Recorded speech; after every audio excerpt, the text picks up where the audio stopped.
Ayan guys, hello. Nandito ako sa isang lugar na kung saan dito namin binubuo yung mahahabang mga tubo. Ayan. Ayan.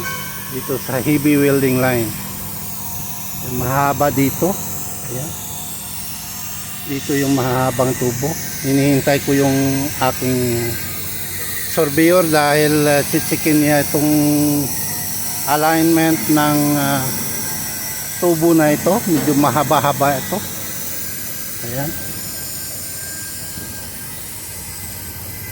Ayan, dito pinagdudugtong-dugtong yung mga tubo. Ayan. At yung may kubol na yan, dyan wini-welding yung fit-up joint. Ayan, ito mahaba ito guys. Oh.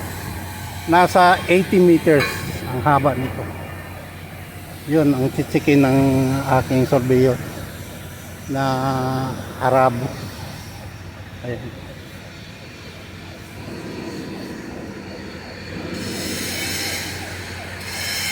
Bali ito yung saw machine. Ayan yung mag-welding nito. Ayan. Tingnan niyo yung welding guys. Ayan. Ayan. Ayan oh. Ito yung visual ng welding. Di ba ang ganda? Yan yung saw welding.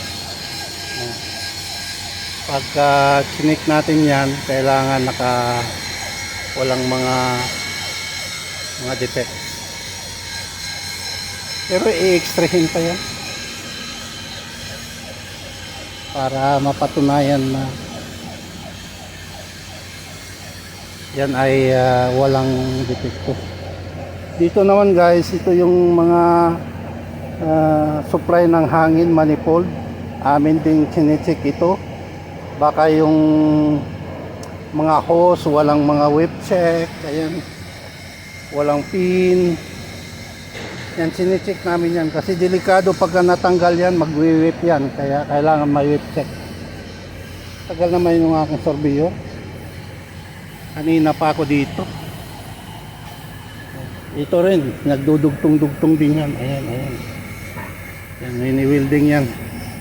Bawat joint yan na isasalpak nila, tinatawag nila ang aming department o tumatawag sila sa aming department para mag-request.